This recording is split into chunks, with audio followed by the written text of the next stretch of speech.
अस्सलाम वालेकुम दोस्तों, welcome to my channel horror FM 804।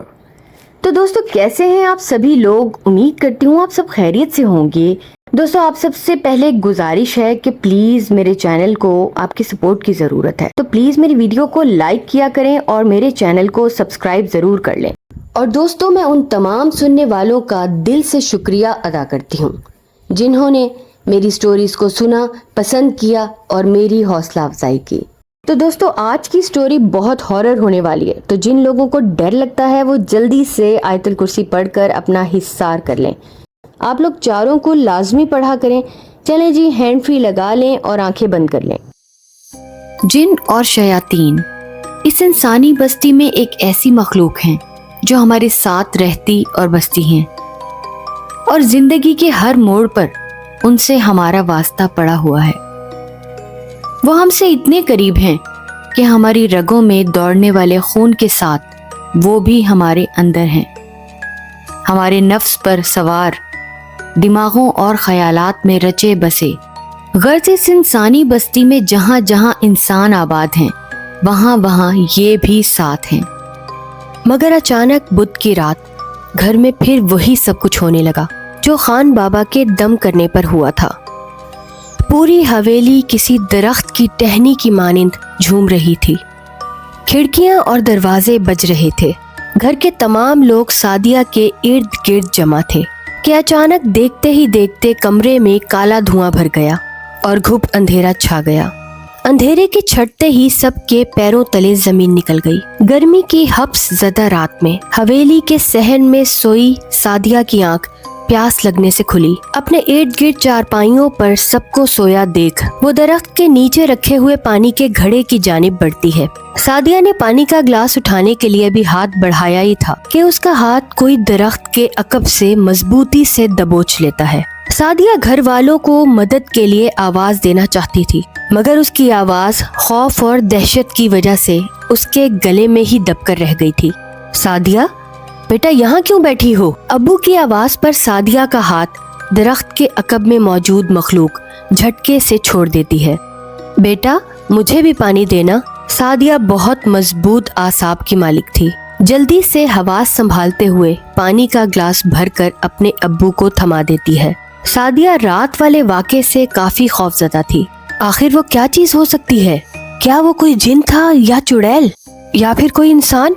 वो दिन के वक्त दरख्त के करीब आई और दरख्त के इर्द गिर्द का जायजा लेने लगी, पर वहाँ तो कुछ नहीं था, बस एक खौफ था, दिल की गहराइयों में उतर जाने वाली वहशत, जिसका अक्स आहिस्ता आहिस्ता सादिया की आंखों में भी नजर आने लगा था। अगली रात फिर उसी वक्त सादिया की आंख खुली। हवा बिल्कुल रुकी हुई थी। सादिया को पानी की तलब हुई, मगर वो कल वाले वाक़े से बहुत ज्यादा खौफजदा थी। वो दोबारा ऐसे किसी वाक़े का सामना नहीं करना चाहती थी। वो आंखें बंद कर कर लेट गई। फिर सादिया ने उसी दरख्त की तरफ देखा। अंधेरे में उसे गहरा स्याह अक्स नजर आया जो धीमी आवाज में उसे ही पुकार रहा था।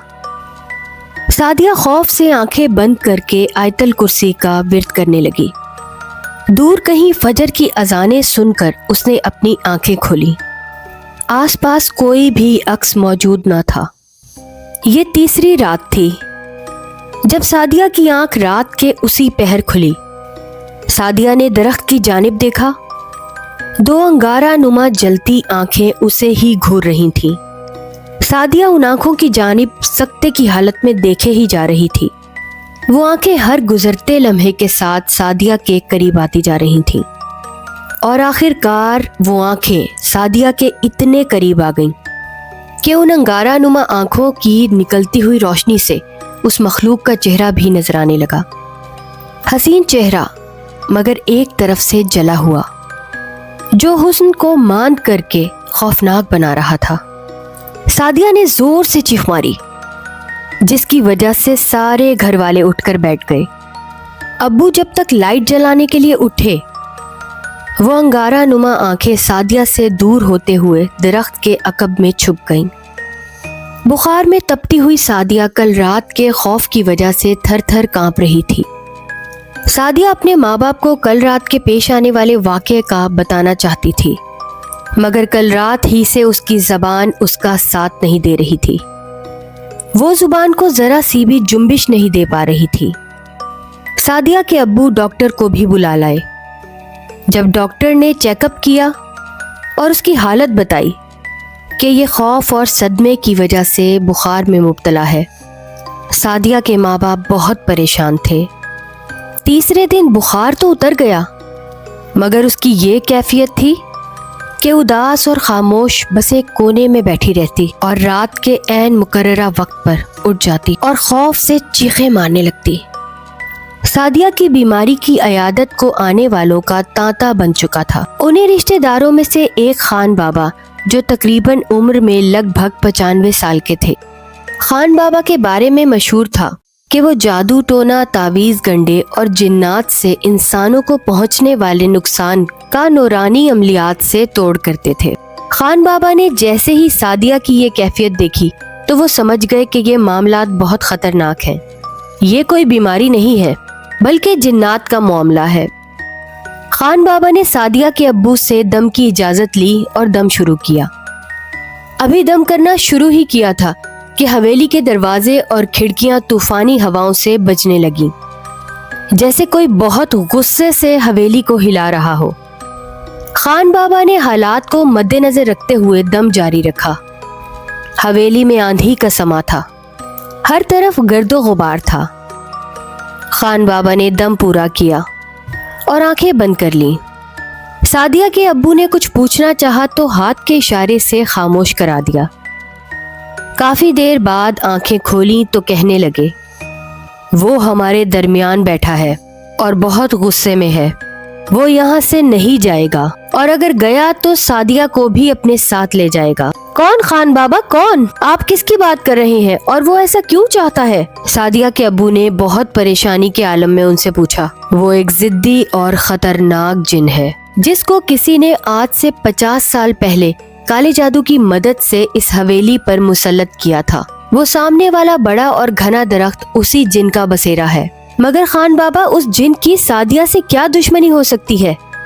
कोई दुश्मनी नहीं, बल्कि सादिया के काले लंबे घने बालों पर वो जिन आशिक हो गया है, जिन्हें खोलकर सादिया दरख्त पर लगे झूले पर झूलती रहती थी। खुदा के वास्ते खान बाबा, इस मुश्किल का कोई हल तो निकालें, मेरी बेटी को बचा लें। सादिया के अब्बू ने उसकी तरफ देखा जो मुंह नीचे करके खामोश बैठी थी। खान बाबा कहने लगे, वो जिन बहुत ताकतवर है, उसे अगर कोई काबू कर सकता है तो सिर्फ और सिर्फ जिनों का बादशाह ही कर सकता है। मैं इतने ताकतवर जिन को काबू नहीं कर सकता। इसके लिए मुझे अपने उस्ताद से मदद लेनी होगी, क्योंकि ये जिन जिनों के बादशाह का बहुत लाडला और वफादार जिन है।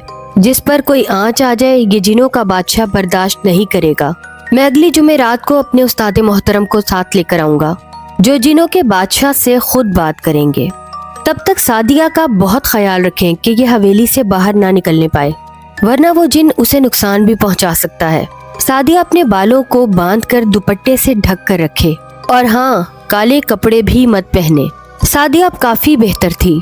जुमेरात को हाफिज साहब ने आना था, मगर बुध की रात अचानक घर में फिर वही सब कुछ होने लगा जो खान बाबा के दम करने पर हुआ था। अंधेरा छा गया और घर में धुआं ही धुआं भर गया और उस अंधेरे के छटते ही सबके पैरों तले जमीन निकल गई, क्योंकि सादिया उन सब के दरमियान से गायब हो चुकी थी। सादिया के अब्बू ने खान बाबा को फोन किया और सारी सूरत हाल बताई। खान बाबा हाफिज साहब को अपने साथ हवेली ले आए तो हाफिज साहब ने दरख्त के इर्द गिर्द हिसार खींचा और तमाम घर वालों को दरख्त से दूर रहने का कहा। कुछ देर बाद हाफिज साहब उठे और कहने लगे कि वो जिन इस दरख्त का बसेरा छोड़कर जा चुका है और वो सादिया को भी अपने साथ ले गया है। अब मुझे अमल करके जिनों के बादशाह से बात करनी होगी और उसके लिए मुझे कुछ चीजें चाहिए, जिनकी फहरिस्त ये है। हाफिज साहब ने खान बाबा को कहा कि जल्दी से ये चीजें ले आएं ताकि मैं अमल शुरू कर सकूं, और खान बाबा जल्द ही वो चीजें ले आए और हाफिज साहब के सामने रख दी। इस मर्तबा खान बाबा भी हाफिज साहब के खींचे हुए हिसार में बैठ गए। रात अपने जोबन पर थी। जिनों के बादशाह ने हाफिज साहब की मुलाकात की दरख्वास्त कबूल कर ली। सुर्ख रंग के तख्त पर जिनों का बादशाह बैठा हुआ था और हाफिज साहब जिनों के बादशाह को उस जिन के कारनामे सुना रहे थे। जिनों के बादशाह ने उस जिन को तलब किया, मगर वो एक ढीठ और जिद्दी बच्चे की तरह बादशाह के सामने खड़ा था। जिनों के बादशाह ने पहले प्यार से और फिर गुस्से से उस जिन से सादिया के मुताल्लिक पूछा, जिस पर उस जिन ने साफ इनकार करते हुए कहा कि मैं सादिया को हाफिज साहब के हवाले नहीं करूँगा। जिनों के बादशाह ने उस जिन को कहा, तुम्हें जो चाहिए मैं तुम्हें दूंगा, ये तुम जानते हो कि तुम मेरे कितने लाडले जिन हो। तो वो जिन भी कहने लगा कि आप भी जानते हैं मैं कितना जिद्दी हूँ। जिनों का बादशाह हाफिज साहब की बहुत इज्जत करता था, मगर दूसरी तरफ वो जिन था जो बादशाह जिन के दिल के बहुत करीब था। बादशाह ने उस जिन को बहुत जलाल से पुकारा, आज तक मैंने तुम्हारी हर बात मानी है और अब तुम्हें भी मेरी बात माननी होगी, वरना मैं तुम्हें जला कर भस्म कर दूंगा। उस जिन ने एक जोरदार कहकहा लगाया और कहने लगा, जला दो। जिनों के बादशाह ने जल्लाद जिन को हुक्म दिया कि इसे जंजीरों में जकड़ कर कैद खाने में ले जाओ और इसे तब तक सजा दो जब तक ये सादिया को हाफिज साहब के हवाले ना कर दे।